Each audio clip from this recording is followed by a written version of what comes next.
We have a transformative week full of planetary transits. We have a lot going on this week. Mercury is going retrograde, which is going to cause us to review the things that's happened over the last 3 weeks, everything that's been going on regarding Virgo themes, regarding Libra themes. Since August 20th will definitely come up over this next 3 weeks. We have the full moon occurring in Pisces this week on the 10th, which should help us understand the importance of connecting with our intuition. And this is a pretty even week with Mercury, Venus, and Mars making up most of the transits, causing us to focus on our communication, love life concerns, and how we assert ourselves. By the way, Mars is in pre-shadow retrograde. I think I made a typo on one of my last videos, one of my last podcasts. Mars went into shadow on the 3rd. So Mars is in pre-shadow retrograde at this moment. I will link an article to Mars pre-shadow retrograde in the description box below and what you can expect from this retrograde and just how to prepare yourselves for the Mars retrograde season. And of course, I will be talking about that all the way up until we get to the Mars retrograde, which will occur on October 30th. Just looking at the vibes going on this week, it is definitely an edgy week, and this is due to the edgy alignments we have this week. So this is a week chock full of hardcore alignments, with one in particular being the easiest, and that doesn't occur until about the 11th. So the graph is going to reflect those things. We have ambitious energy, we have motivational energy, we have driven energy, and that will be at its peak on the 5th, and then it'll happen around the 8th all the way up until about the 11th. It's a low amount compared to what we have in the beginning of the week, but when we see motivational energy, a lot of the times it has a lot to do with the transits that we're having that are complex, that are hardcore. Thing is, hardcore alignments, they push us to act, they push us to take care of business, they push us to take care of things that need to get taken care of that we might have let go or just lack the motivation to take care of at all. So this is definitely going to be a week that's going to be revved up, but one good thing is we will be taking care of business. However, it's difficult and there's just not a lot of easy energy throughout this week. So we can expect things like emotional sensitivity and solitude to show up on the graph. From the 6th to the 7th, emotional sensitivity is at its highest throughout this week, so it could be a week where you feel more triggered than normal, you're more sensitive than normal, or you could be dealing with people who have a hair trigger, or they just seem more emotional than normal, or more dramatic than typical. A lot of that's going to get pronounced through this week. And around the 7th, we have solitude energy, and there is going to be a need to pull back. And of course, with solitude energy, there's a need to have some space to yourself, have some time to yourself, get away from people, process what you're feeling and your thoughts. Sometimes when you're feeling like that and your emotions are raw, the last thing you need is people in your face. And so this may be that week where you're asking for that, or you're just quietly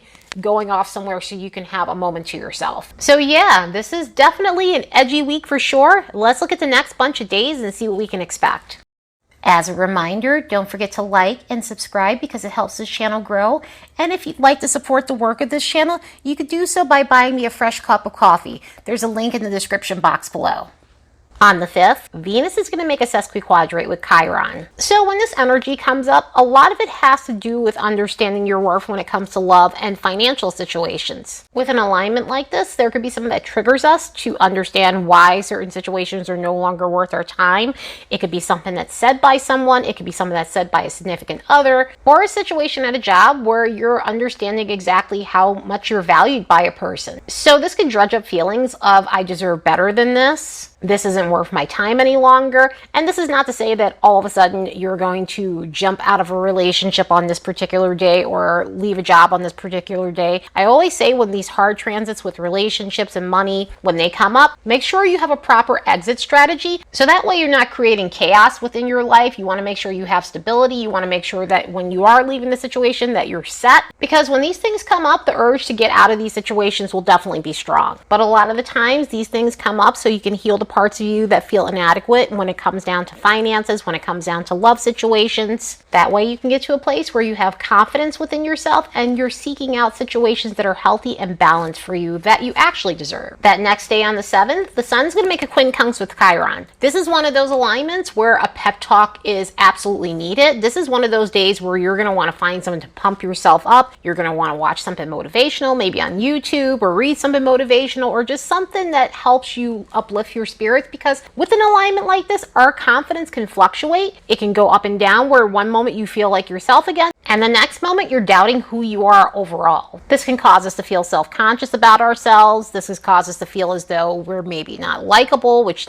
is totally not true. But, you know, when you have those feelings, it's hard not to think that that's the case, especially when you're having one of those days where self-defeat seems to wash over you, which this alignment can bring that. And it brings in an element of confusion because it is a quincunx. So there could be moments where we're just not seeing something for what it really is. We're not seeing ourselves truly for who we are. And we're wonderful and rad and awesome, but we end up questioning ourselves and doubting our likability as a result of this. The next day on the 9th, Mercury is going into retrograde. Mercury went into the shadow period close to the end of Virgo on August 20th, then went into Libra on August 25th. So the Libra portion will be longer since we've had the Libra portion from the 25th of August all the way up until the 9th, and then it'll backtrack into Virgo by the time we get to the 22nd of September. So we have a longer period with Libra energy. And even though the Virgo portion is shorter compared, it will still pack a punch more or less just because Mercury is in one of its home signs. Mercury going retrograde in one of its home signs definitely intensifies it. It definitely enunciates a lot of the symptoms we experience during a Mercury retrograde period. Starting with the Virgo portion, think back to what was going on with you since August 20th regarding Virgo themes. Have you been working on harsh inner dialogue? Have you been working with issues of taking care of others more than you take care of yourself? Virgo energy has a lot to do with acts of service, and there's nothing wrong with that, of course, but on the unhealthy end, we could neglect ourselves, but on the unhealthy end, we can neglect ourselves. And this is due to just being overly helpful. This is due to the need to be useful when it comes down to your relationships.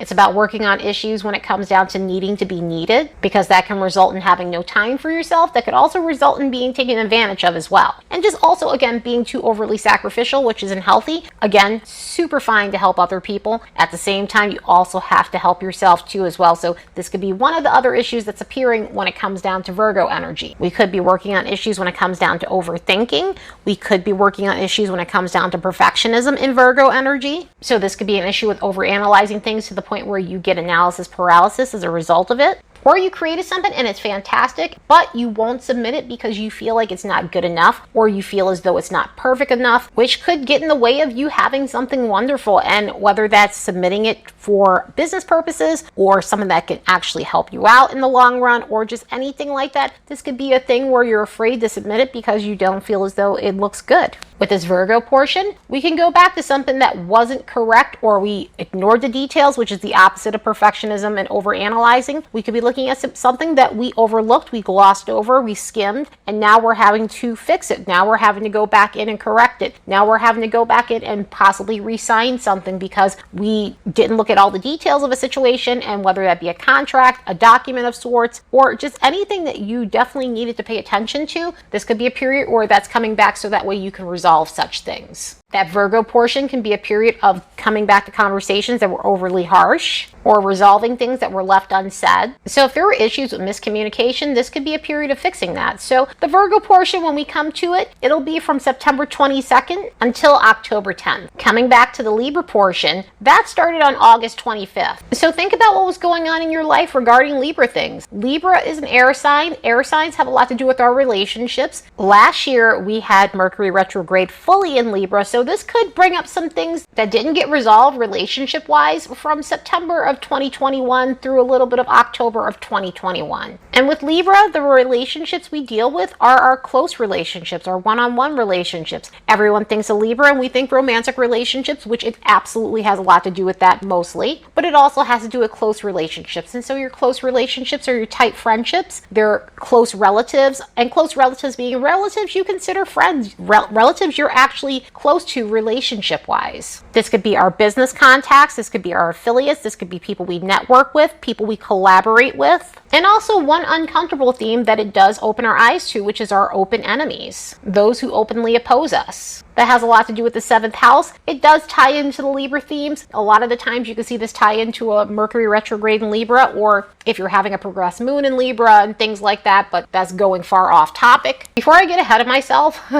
think about what was going on with you since August 25th regarding these themes, regarding your relationships. Has there been an issue with unfairness in your relationships? Has there been a lack of harmony and balance within your relationships? Has there been an issue when it comes down to passive-aggressive behavior within your relationships? Was this a period where you're working on codependency in relationships or losing your identity in relationships? Also, situations where you don't speak up and you keep just to keep the peace within your relationships. Has there been an issue with that? And things are just starting to build up. And the problem with this is it's nice to keep the peace. We all want peace. We all want harmony. Sometimes the problem with that and not speaking up and asserting yourself, it turns into resentment. So has there been an issue with that where things are brewing and you no longer either like this person or you're very resentful towards this person and it's changed the dynamics of the relationship?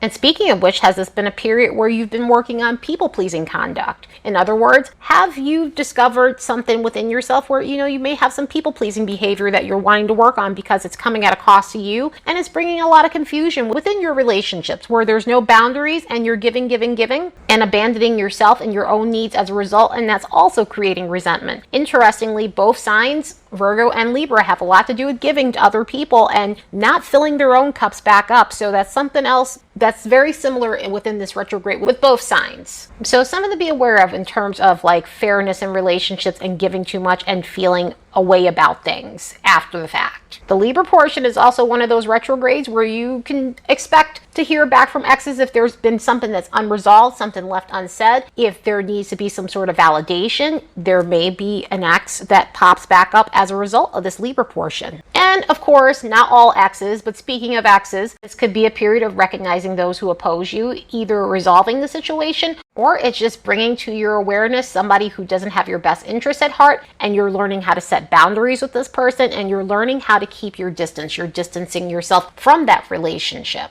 And again, not to say all exes are enemies and things like that, but speaking of exes, this just kind of happens to roll into that. So the Libra portion will go on from August 25th all the way up until the 22nd of September because Mercury will backtrack into Virgo. Then the Libra portion will resume from October 10th all the way till the 16th. This is still the shadow period. This is the post-shadow period. And after the 16th, Mercury will continue in Libra, but Mercury in Libra as it normally is, without all the retrograde stuff and all the fun and benefits and lovely things that come with Mercury in Libra, we'll be able to enjoy for the rest of the month because Mercury will be in Libra until the 29th of October and then go off into Scorpio. So yeah, this is one hell of a Mercury retrograde. The last retrograde we'll have will be fully in Capricorn. It will not be a double sign retrograde, so at least there's that. The zodiac signs that will experience this retrograde the most will be Aries, Cancer, Libra, and Capricorn, between 0 and 10 degrees of these configurations. And the mutable signs, Gemini, Virgo, Sagittarius, and Pisces, between 24 to 29 degrees of these arrangements. On the 9th,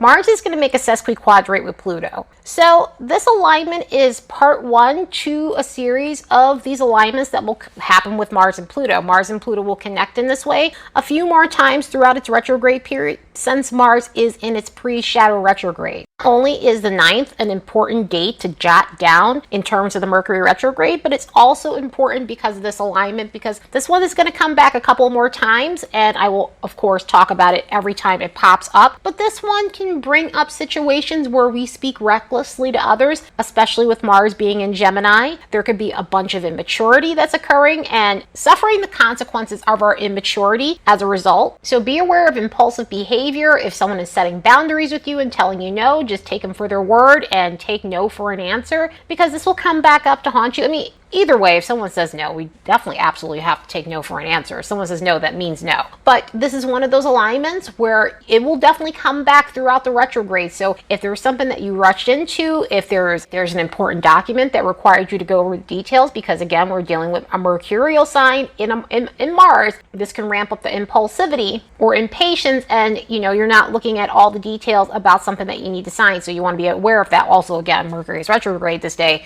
so you want to be aware of that. And another issue that can pop up with this is dealing with people who are power hungry, dealing with people who need to be aggressive, dealing with people who need to have the control or control the narrative or conversation and things like that. People who just think they're bigger and badder than everybody else. So this could drudge up conflict as a result of that. And speaking of drudging up, this also can drudge up things that were not meant to be said, or someone's personal business or gossip and things like that, just with this being attached to the Mercury retrograde and also Mars being in Gemini. So things can be said that weren't meant to be said or blurted out that we need to be aware of. So pay attention to this. Pay attention to the 9th. Jot all this stuff down because it will come back a couple of more times throughout the retrograde. So do the best you can when this energy hits. Also on that same day, Venus is making a quincunx with Jupiter. I welcome this energy, and even though it's a quincunx, even though it's a hard alignment between Venus and Jupiter alignments are easy compared to everything else. It's not harsh energy. If anything, it results in just some poor decision making and just overindulgence and being celebratory and,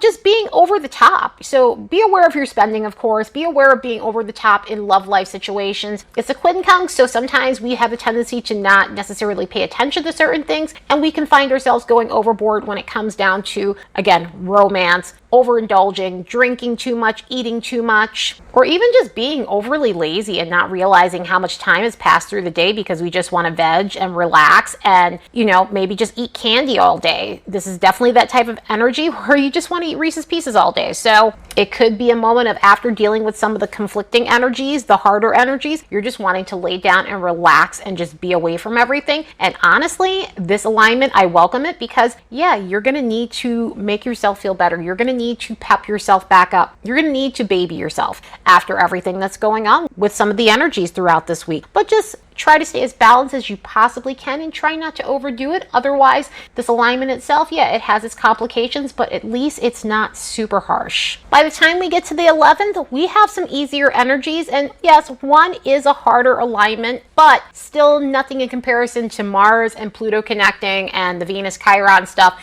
And the other stuff we saw this week with Saturn and the Sun. The Sun's going to make a trine with Uranus, which is amazing for boosting your intellectual abilities. So if this week has gotten you down, this boosts your confidence, your ego in the most healthy way possible. And it does that just by know-how, just by intelligence, just by having breakthrough moments.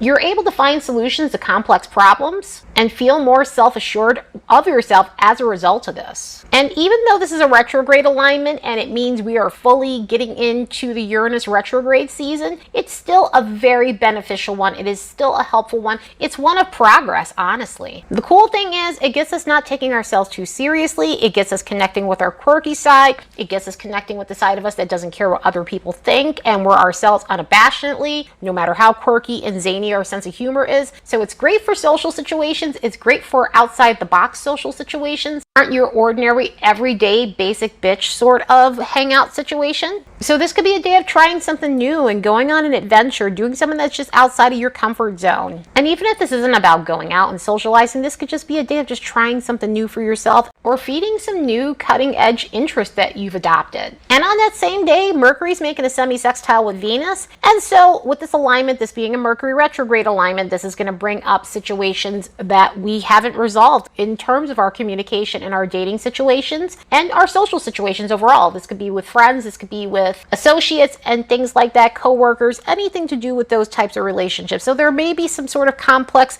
vibe to the air in terms of the communication, meaning becoming antsy if you're not getting a response right away or you're not getting the attention you're needing immediately, which could result in saying the wrong thing and creating a little bit of conflict. So that's just something you want to be aware of. This is also a day where things can get a little bit weird when it comes down to text messages or your inbox and things like that, or just it has a bit of a flirty tone to it. So there could be some random flirts that end up occurring as a result of this. Sometimes that's not a bad thing. Sometimes it might not be something you want, but this does pop up within this energy. Also, you want to be aware of behavior on social media within this energy too, because there could be moments of posting stuff and expecting a huge result and not getting the result you want, which could be a confidence zapper, or posting something that might get misread or misunderstood by people and they're taking it as attention-seeking behavior. So it has a little bit of weird spots. Again, not the harshest energy. It's just more or less just be aware of how you handle yourself communication-wise in social media. Anyway, I hope you all have the best week ever.